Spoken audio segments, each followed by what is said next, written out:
আমার নবী দেখতে কেমন ছিলেন জানতে মনে চায় না? চাঁদের চেয়ে সুন্দর ছিলেন, ঠিক কিনা?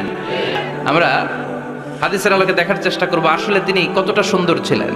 বিশ্বনবী ঈসা ইসলাম দেখতে অনেক সুঠাম একজন মানুষ ছিলেন, শক্তিশালী একজন পুরুষ ছিলেন, অসাধারণ একজন পার্সোনালিটি ছিলেন, ঠিক কিনা? উনি এত শক্তিশালী ছিলেন, বিশ্বনবী বলতেন আমার ডান হাতের ভেতরে আল্লাহ জান্নাতের 40 জনের শক্তি ঢুকিয়ে দিয়েছে। উনি মক্কার সবচেয়ে বড় কুস্তিগির রুকানাকে ধরে মাটিতে 3 বার আছাড় মেরেছেন। শক্তি বেশি না কম? সুবহানাল্লাহ পড়বেন না? বিশ্বনবীর এই বুকটা ছিল উঁচু, পেটটা ছিল চাপা, 6 প্যাক। কয় প্যাক? আপনাকে কয় প্যাক? আমার কয় প্যাক? বিশ্বনবীর 6 প্যাক। তবে শেষকালে একটু গায়ে গোশত বেড়ে গিয়েছিল, কিন্তু ইয়াং অবস্থায় 6 প্যাক। জন্য যুবক ভাইয়েরা অলওয়েজ কিপ ফিট থাকবা, এক্সারসাইজ করবা, খেলাধুলা করবা, জিমনেশিয়ামে যাবা, কারণ আল মুমিন আল কবি খায়রুম মিনাল মুমিন আদ দাঈফ। বিশ্বনবী বলেছেন শক্তিশালী মুমিন দুর্বল মুমিনের চাইতে আল্লাহর কাছে অনেক বেশি প্রিয়। সুবহানাল্লাহ। কারণ আমরা যারা দুর্বল জিহাদের ময়দানে আমরা এক দৌড় দিয়া বেহুশ, ঠিক কিনা? এই যে 71 সালে পাক হানাদার বাহিনীদের সাথে যুদ্ধ করছে কি বুড়া মানুষেরা? না, আমার দামাল ছেলেরা, যুবক ভাইয়েরা। বিশ্বনবী সাল্লাল্লাহু আলাইহি ওয়াসাল্লাম অলওয়েজ ফিট থাকতেন। আমরা শুনছিলাম উনি দেখতে কেমন ছিলেন? 6 প্যাক ছিলেন। কি ছিলেন? 6 প্যাক বুঝেন তো? এখানে 6টা প্যাক থাকে, মুরব্বীরা কয় না বুঝি না। আচ্ছা, 6টা প্যাক মানে খুবই স্ট্রং ছিলেন। সুবহানাল্লাহ পড়েন। ওয়া কানা কাফফুহু আলিয়ানু মিনাদ দিবাজ। বিষ্ণুবীর হাত, এই হাতের তালু রেশমের কাপড়ের চেয়ে বেশি সফট ছিল। Softer than silk. সিল্কের চাইতে বেশি সফট। সিল্কের কাপড় চিনেন না? জর্জেটের কাপড় ধরতে কোমল লাগে, মোলায়েম লাগে। বিশ্বনবীর হাতের তালু এর চাইতেও মোলায়েম। এই জন্যই মোলায়েম হাত যদি কেউ মুসাফা করার সুযোগ পাইতো, কেউ আর হাত ছাড়তে চাইতো না। আর বিশ্বনবীর অভ্যাস ছিলেন, বিশ্বনবী কারোর সাথে মুসাফা করলে যার সাথে মুসাফা করেছেন উনি হাত টেনে না নিলে বিশ্বনবী ওনার হাত টেনে নিতেন না। আল্লাহু আকবার পড়বেন না? কি অসাধারণ ব্যক্তিত্ব ছিল। হাতের তালু ছিল সফটার দেন সিল্ক। ওয়া কানা রাবাআতাম মিনাল কওম লাইসা বিতাবিল ওয়ালা বিল কাসীর। বিশ্বনবী দেখতে একজন মাঝারি গড়নের লোক ছিলেন, খুব লম্বাও না খুব খাটোও না। খুব বেশি লম্বাদেরকে ভালো লাগে? কথা বলেন। তাকাইতে গেলে টুপি পরে যাওয়ার সম্ভাবনা আছে। খুব খাটো যারা, এদেরকেও কিন্তু দেখতে অতটা ভালো লাগে না। বিশ্বনবী ছিলেন ব্যালেন্সড, মাঝারি ধরনের। লাইসা বিতাবিল ওয়ালা বিল কাসীর। কিভাবে আল্লাহ চুজ করেছেন ওনার প্যারা হাবিবকে, পড়েন সুবহানাল্লাহ। ওয়া কানা আযহারাল লাউন। ফর্সা রঙের মানুষ ছিলেন, ব্রাইট কালার। কি কালার? Bright colour. সিভি যারা লিখেন কারিকুলাম ভিটা, ওইখানে স্কিন কালার লিখতে হয়। আপনি কি ফর্সা না কালো? কালো হলে ব্ল্যাক কালার, ফর্সা হলে ব্রাইট কালার। বিশ্বনবী ছিল ব্রাইট কালার, ফর্সা রঙের মানুষ।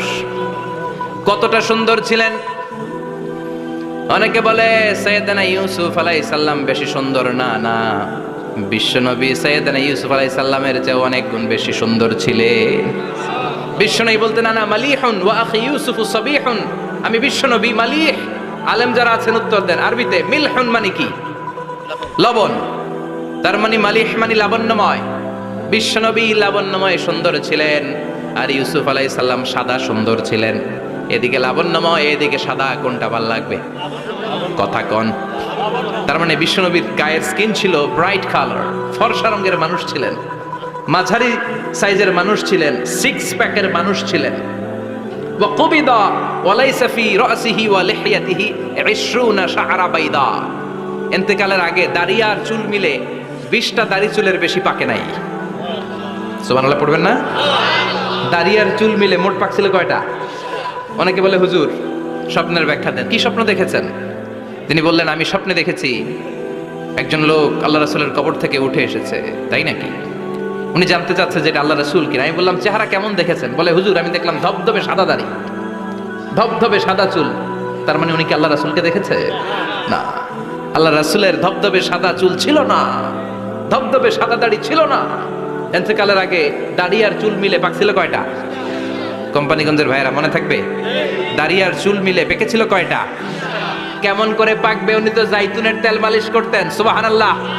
এজন্য আল্লাহ কসম করে বললেন, ওয়াত-তিনি ওয়াজ-জাইতুনি ওয়া তুরি সিনিন ওয়া হাযাল বালাদিল আমিন। তিন ফলের কসম, জাইতুনের কসম, এই তিন জাইতুন যারা খাবে তাদের দাড়ি চুল সহজে পাকবে না। জাইতুন চিনেন? Olive oil. জলপাই আছে না, আরব দেশের জলপাইকে বলে জাইতুন। তাম্বুতু বিদ্দিহিনি ওয়া সিবগিল লিল আকিলিন। এটার অনেক কাজ। এটা খাওয়া যায়, মালিশ করা যায়, আবার এই জাইতুনের ডাল ভেঙে মেসওয়াকও করা যায়। বলেন ঠিক কিনা? বিশ্বনবী বলতেন, নি'মাস সিওয়াকিয়া জাইতুন, জাইতুনের ডালের মেসওয়াক কতই না চমৎকার মেসওয়াক। ফাইন্নাহা সিওয়াকি ওয়া সিওয়াকুল আমবিয়া মিন ক্বাবলি। কেননা জাইতুনের ডাল আমার মেসওয়াক, আর আমার আগে যত নবী দুনিয়া এসেছে সব নবীরা জাইতুনের ডাল দিয়ে মেসওয়াক করেছে। এই জাইতুনের তেল আপনারা বাজারে পাবেন। অলিভ অয়েল বলে জিজ্ঞেস করলে দিয়ে দিবে। কি অয়েল? এটা দাড়িতে মাখলে দাড়ি পাকে না, দেরিতে পাকে। চামড়ায় লাগালে ম্যাসেজ করলে চামড়ার ভাঁজগুলো পড়বে না, আপনার স্কিন সুন্দর থাকবে। বিশ্বনবী এটা মাখতেন। এজন্য দাড়ি আর চুল তেমন একটা পাকে নাই। আওয়াজ করে পড়তে হবে আল্লাহু আকবার। তুলুশ শা'r ইলা শাহমাতাইল উযুন। এবার শুনি বিশ্বনবীর চুল কেমন ছিল। বিশ্বনবীর চুল মাঝে মাঝে এই কানের লতি বরাবর আসতো। ইলা শাহমাতাইল উযুন মানে বড় চুল রাখতেন। হেয়ার কাটটা ছিল লং হেয়ার কাট, মাঝে মাঝে কানের লতির মাঝামাঝি, আর কখনো কখনো কাত বরাবর। ইলাল মানকিবাইন, তিন সিস্টেমে রাখতেন। কানের মাঝ, কানের লতি, কাত বরাবর। ওয়া কানা ইফাররিকু বাইনা শা'রি। চুলের মাঝখানে বিশ্বনবী সিতি করতেন। আপনারা কাজী নজরুল ইসলামের ছবি দেখেছেন? দেখবেন যে উনি মাঝখানে সিতি করতেন। বিশ্বনবী এভাবে মাঝখানে সিতি করে সিতির মাঝখানে আতর ঢেলে দিতেন। কেন ঢেলে দিতেন? যেখানেই সেজদা দিতেন ওই জায়গায় আতরের ঘ্রাণে আমোদ হয়ে যেত। আরিদুস সদর, বুকটা ছিল প্রশস্ত। ওয়া কানা বাইনা কাতিফাইহি খাতামুন নবুওয়া, আর পিঠের মধ্যে কাজিররিল হাজালা, কবুতরের ডিমের মতো একটা মাহরুন নবুওয়া ছিল। উনি যে শেষ নবী, উনি যে প্রফেট, দ্য লাস্ট মেসেঞ্জার, এটা প্রমাণ আল্লাহ সিল মেরা দিছে বাম দিকের কাঁধে, ডান দিকে না। কোন দিকে? সাহাবারা যারা এটা দেখেছেন তারা বলেছেন যে আমরা দেখেছি এর মধ্যে কিছু চুলও ছিল, একটু লালচে ছিল, একটু উঁচু ছিল। বিশ্বনবীর পিঠে বাম দিকে খাতামুন নবুওয়া ছিল, মাহরে নবুওয়া। কোন বর্ণনা এসেছে উনি এই মাহরে নবুওয়া দিয়ে পিছন দিকে দেখতেন। বিশ্বনবী যখন নামাজ পড়তেন উনি বলতেন, ইস্তাকিমু ওয়া আ'তাদিলু ইয়ারহামুকুমুল্লাহ, কাতার সোজা করো, ফাঁকা জায়গা বন্ধ করে দাও, কারণ আমি সামনে যেমনি দেখি পেছনেও তেমনি দেখি। অনেকে বলেন বিশ্বনবী পেছনে দেখতেন এই মাহরে নবুয়তের জায়গাটা দিয়ে। এটা ছিল বিশ্বনবীর behind CC camera, behind close circuit camera. আল্লাহু আকবার। বিশ্বনবী ছাড়া কোন নবীর পিঠে এরকম মাহরে নবুয়া ছিল নাকি? কথা বলেন। এজন্য ওই নবীরে গালি দিলে সহ্য হয়? কথা বলেন, সহ্য হয়?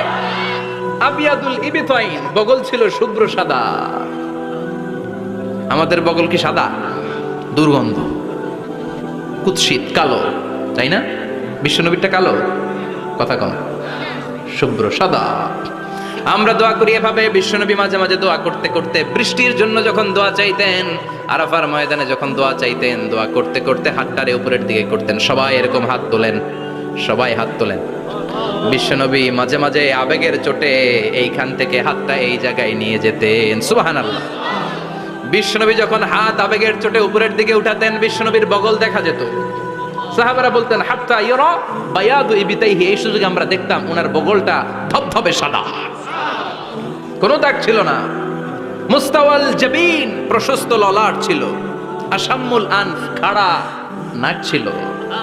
বিশ্বনবীর নাক কিন্তু বোচা ছিল না। এরকম চ্যাপটা নাকরে আপনারা কোম্পানিগঞ্জে কি বলেন? চাকমা? কি নাক? হ্যাঁ, বুসা।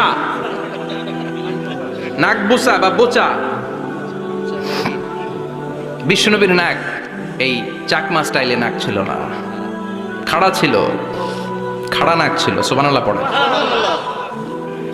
মুফাল্লিজুল আসনান, দাঁতগুলো ছিল পরিপাটি।